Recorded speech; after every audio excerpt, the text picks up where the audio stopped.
From the German Empire to the apartheid policies implemented by South Africa, Namibia bears the scars of a complex dual colonial history. In one of the least populated countries in the world, with abundant mineral wealth and landscapes that are both desert-like and teeming with life, how do its inhabitants, with their diverse cultures, envision the future of their young nation, independent for only 30 years?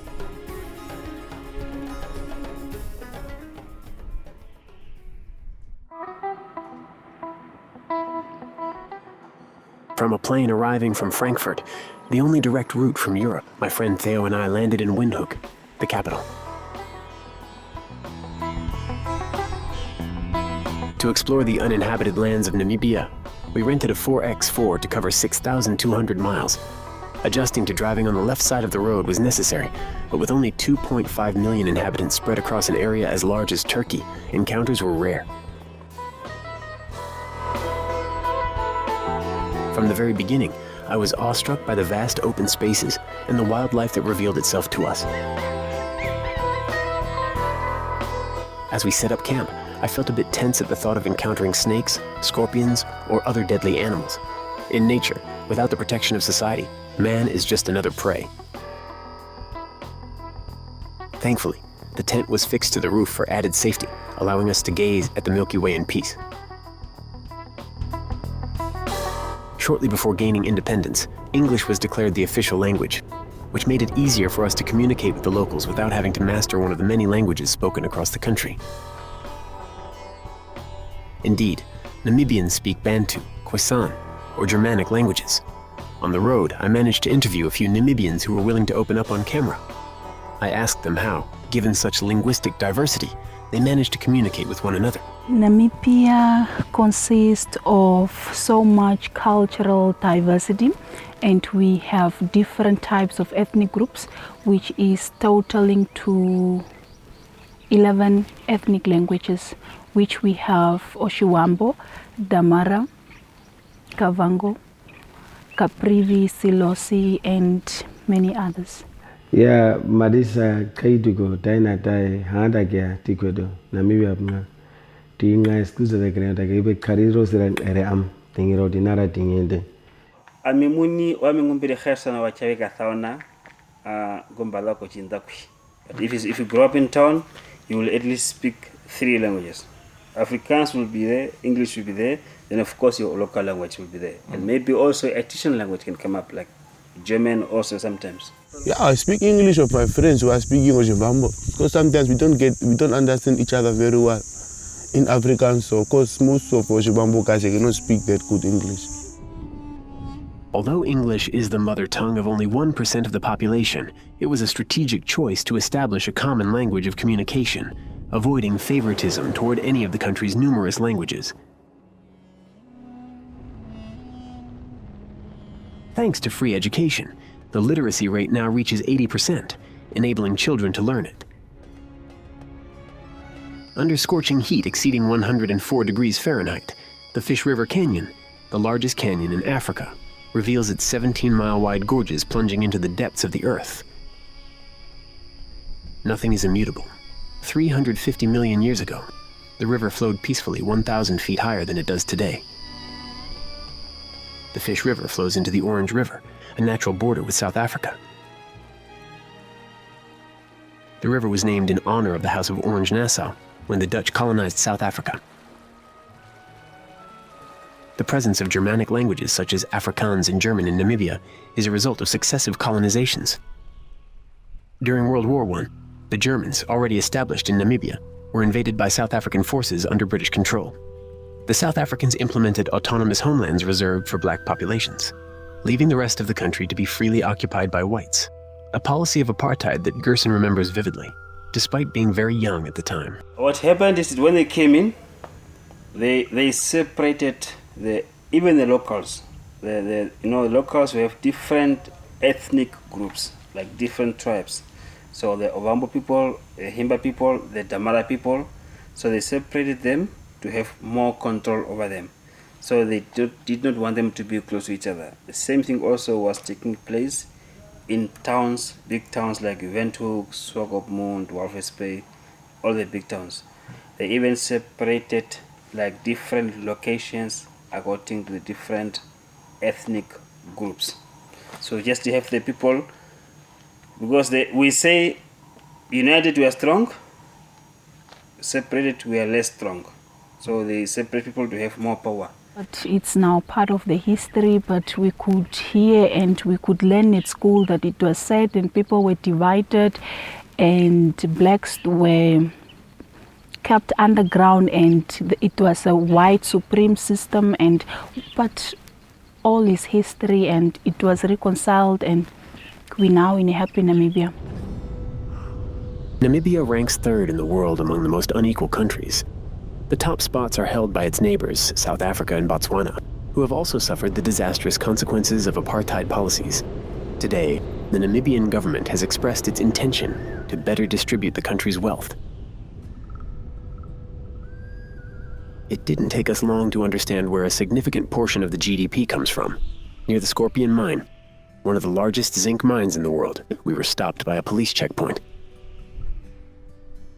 For 15 minutes, the officers searched our vehicle to ensure we hadn't purchased precious stones from traffickers. It's not allowed to travel any stone, drugs, cocaine, cannabis, those illegal things. It's not allowed to be diamond, illegal diamond in the possession. Understand? Diamonds are so closely guarded because they currently account for 50% of Namibia's export revenues.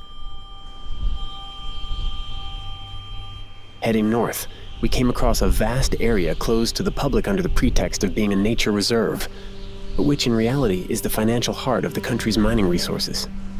The Germans understood this well, as the town of Kolmanskop experienced rapid prosperity thanks to diamond mining. Over 5 million carats were extracted during the first 6 years of operation.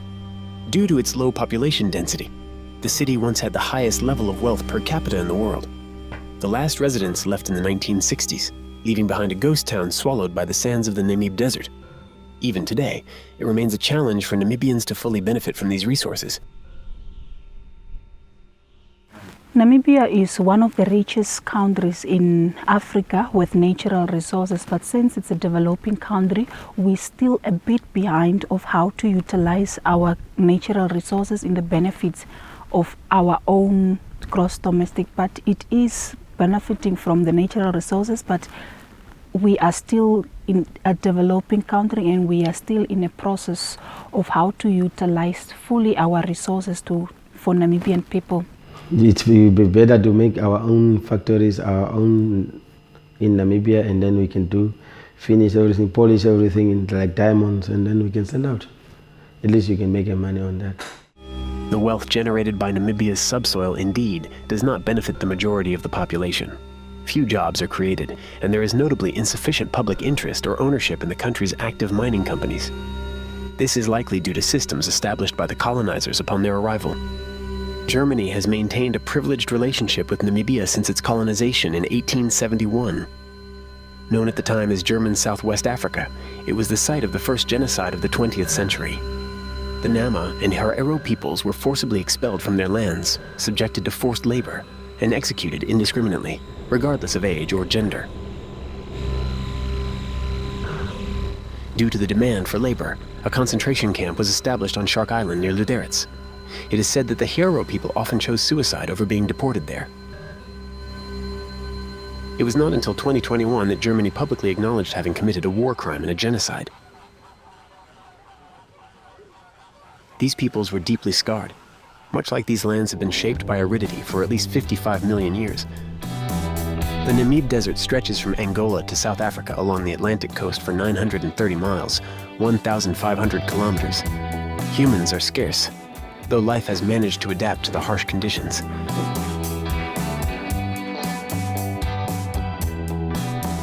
And if you're wondering about the purpose of the fences lining the roads, they protect the vast territories of former colonists, now in their 4th or 5th generation. These colonists, predominantly white Afrikaners or of German descent, own 70% of Namibia's agricultural land while representing only 6% of the population. I regret not having been able to interview any of them. People who have like 20 kilometers by 20 kilometers by 20 by 20. Imagine that. It's a lot. Some of them may own one piece like that, another piece like that, another piece like this, maybe 2 or 3, 4 times. There is a gap between whites and blacks, but the government also came up with different initiatives to equalize the living standard between whites and blacks and to eliminate the racist and the poverty gap. So there was land provided also by the government to those that were underprivileged or those that are from disadvantaged backgrounds to be able to have land, which we call communal farming. So it is, before it has been like that, but as we now speak, government is trying so hard and it's working very hard to equalize the living condition between the two races. Fortunately, there are still protected areas where we can observe antelopes, wildebeests, and zebras living in herds, free and belonging to no one.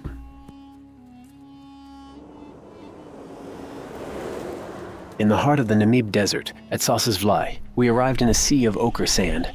These dunes sit atop an ancient petrified desert that forms a sandstone bedrock. They are composed of sand carried from the Kalahari Desert by the Orange River over 5 million years, gradually shaped and deposited by the winds. Here, dead trees reign, frozen in time for 900 years, like cursed souls condemned to eternity.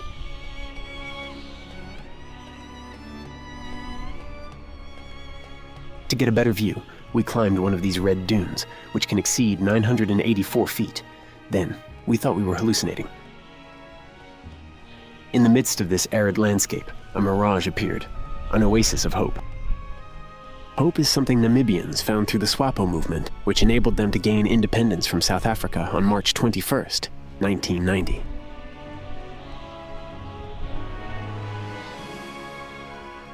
Sam Nujoma became the first president of the Republic of Namibia. What do Namibians think of their president today? We are still of Hage Geingob. He will still be our father of the nation. Me, I'm SWAPO for life. I cannot vote against SWAPO because me, I'm very happy with my president and the job he's doing in my country. It's just people that are not seeing the good things he's doing for us. But for me, I'm very happy because I was born SWAPO. My grandmother is a SWAPO and I will never change. It will be always tense, hills, up, down. So it's always difficult to be a president. Sometimes you take the choices that you should not take. Sometimes you take a right decision, sometimes you take a wrong decision, but you are a president. So our president is quite a good guy. I don't have any problem with him. What I really don't like in Namibia is the corrupt leaders. Not that the whole system is corrupt, but you sometimes find leaderships that are doing things in their own self-interest with forgetting the nation's interest. But other than that, Namibian leaders are doing well. It's only that we need to improve, and Namibian leaders need to improve and do away from corruption. The SWAPO, in power for 30 years, faces occasional waves of dissent, despite maintaining significant support from the population. Corruption among some leaders has left a mark.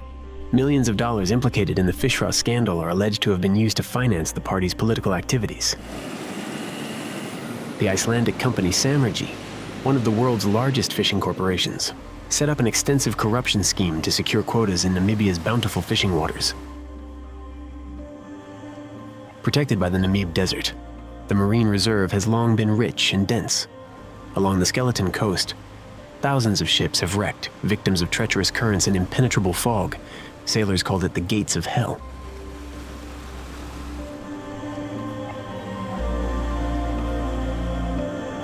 In 1486, the Portuguese landed at Cape Cross, but faced with the desert, they retreated to establish themselves in Angola. Today, Cape Cross is home to a colony of 100,000 fur seals, a lively and spectacular sight. Yet, every year, the government permits the slaughter of tens of thousands of these mammals. Slaughtered and skinned on the beaches, the seals are blamed for depleting fish stocks, even though the true problem lies in overfishing and corruption.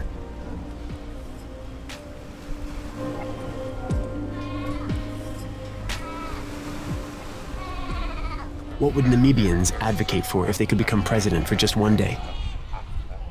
How I wish I could become a president just for in one day.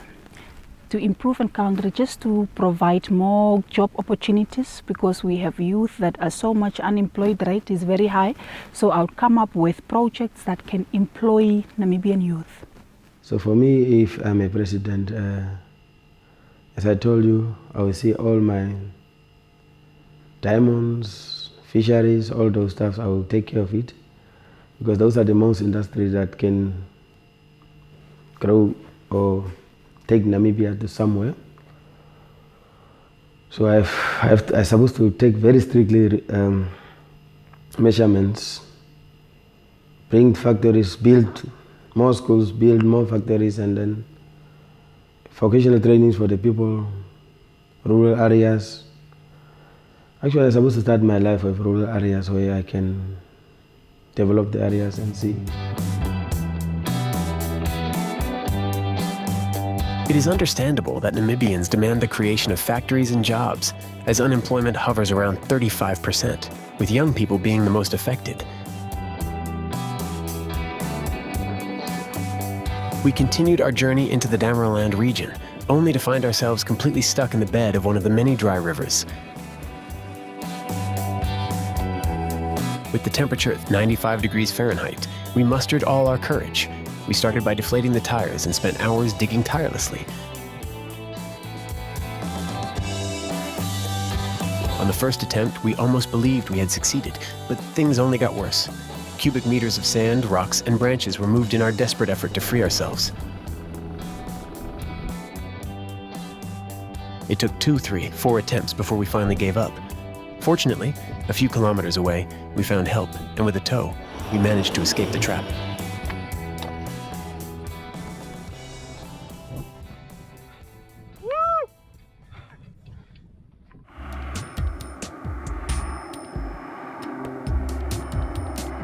Finally free, we pressed on.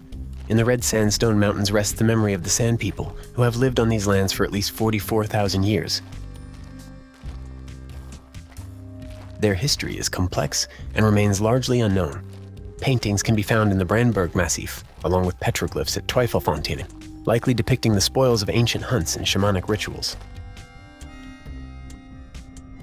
In these lands that have witnessed the rise and fall of tribes for thousands of years, I wonder if some of the Welwitschia mirabilis, millennia-old plants, have seen the birth of these ancient humans. And despite successive colonizations, ethnic inequalities since independence, and corruption scandals, what does freedom mean to Namibians today? Freedom is to be able to express yourself without being victimized or without to be crucified. Freedom is all about practicing your beliefs, your religion, and to be regarded as a human being regardless of your background. Yeah, always be free. Now it's free. Now it's free. It's not like a past. Now you can speak English, Afrikaans, or you can study any university you want. There's no black and white. We are all Namibians now. Freedom is when you can do what you when you are free to do anything on your own. So I mean, go everywhere. You can walk freely. You can do business freely. Anything you do in terms of by yourself freely is what it means for me. Freedom and liberty. Yes. There's so much freedom in Namibia, although we have crime rates recorded here and there. Yes, of course, it's Africa, but Namibia is one of the safest countries in Africa. Safety and freedom are indeed intertwined. At no point did we feel in danger. Namibia is considered one of the safest countries in Africa. On the road, we helped a group of locals repair a flat tire.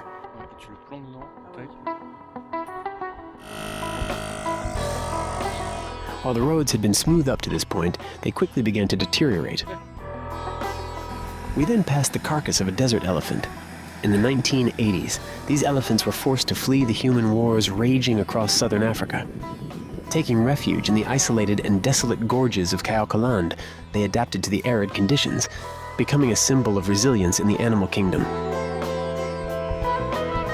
The Okavango River marks the border between Namibia and Angola. This region was a battleground during the Angolan Civil War, shaped by Cold War-era zones of influence. In 1988, The Battle of Quito-Quanavale signaled the beginning of Namibia's independence. Today, Namibia faces one of the worst droughts in 70 years, with much of its livestock and crops destroyed. Makubalo, a slightly tipsy guide, took me to meet a Himba tribe for interviews. The Himba have endured much suffering, decimated by the Germans, confined to Bantustans by the South Africans, and devastated during a drought in the 1980s. With their herds lost, many joined the South African army to fight against Swapo guerrillas who were battling for Namibia's independence. Now, it seems the government has deliberately forgotten them. We are just animals. You know, we say we are person from the mountain. We are not learning. Me, I'm speaking English. My English, I'm have to learning under the tourist. I'm not a student. So, it's those things now we say, we don't having a power to talk with a government. Until then you go to the officer. People is not understand you. She asking you certificate, she asking you diploma, she asking you degree. Everything from Namibia. She working together with the people have to learn. Then you are not learn, you are not a people, you are animals. How can we meet with the government? We don't know. And we say now, we are looking from the garden, like we are garden. No rain, no what. We don't know from this year where we're going. It's all things we want to request with another country. She having good, maybe a help from we are request. Any country, we say any country have to take that, to see that picture. We are request for him to say, please, coming from a Cooper Falls, meet it with a man of Makubalo. The north is the antithesis of the rest of the country. Black, overcrowded, humid, often flooded, and of course, striking in its poverty. In some villages, the HIV prevalence rate can reach 80%, and alcohol is yet another devastating scourge.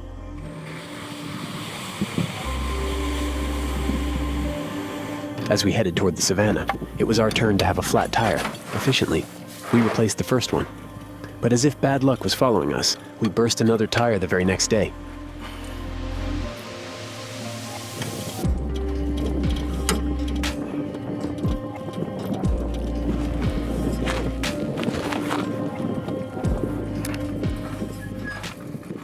Finally, we arrived at Namibia's crown jewel, Etosha National Park, one of the largest wildlife reserves in Africa. Observing wildlife here feels almost effortless. It's astonishing to see giraffes, wildebeests, springboks, oryx, and zebras appear by the thousands. Exiting your vehicle is strictly prohibited, and we quickly understood why. The large mammals rule the land.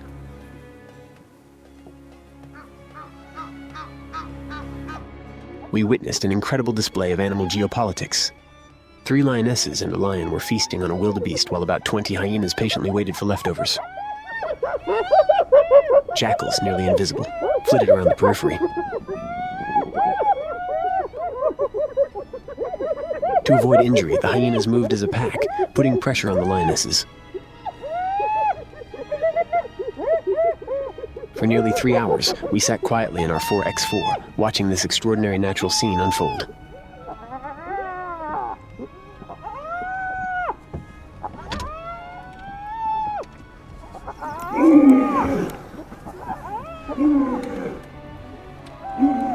Eventually, the hyenas prevailed, forcing the lionesses to abandon their meal. Within minutes, the remains of the wildebeest were gone.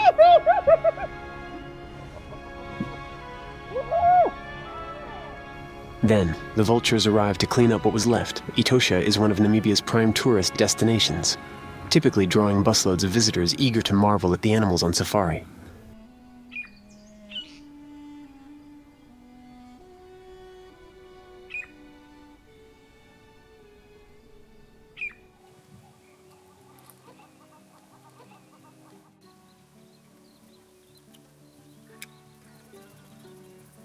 By supporting one another, Namibians will find ways to overcome these challenges, much like the animals that have adapted to the harsh living conditions found here.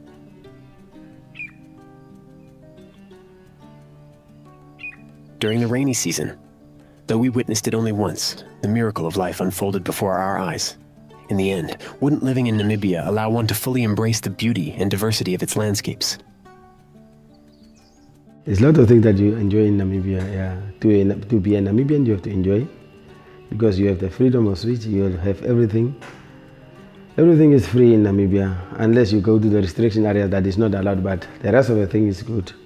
To be a Namibian is very nice, yeah. Of course, as you can see me, I'm sitting in the middle of the wildlife out of nowhere, in the middle of the jungle. So I love nature. I'm self-driven by passion, and I love seeing nature, being in a quiet place, being greeted by the lion's roar in the morning, interacting with different people every day. I have been seeing Namibia. I've been walking on it, walking with my 2 feet on the ground. I've been driving on it. I've been riding donkeys, donkeys, in Namibia. So I've been flying in the plains in Namibia. So Namibia is a country that I love the most.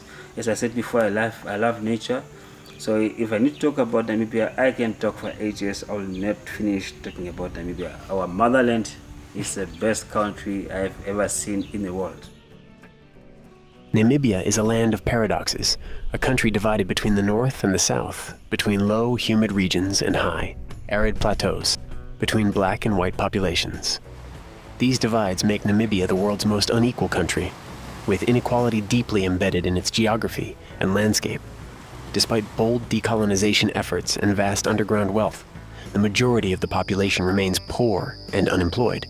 Yet, step by step, Namibia is progressing in its independence. The scars of its colonial past will take decades to heal. Grateful to have reclaimed their freedom through social peace, Namibians are full of hope for the future. United, they will surely succeed in curbing corruption, revitalizing their economy, and ensuring a lasting education system.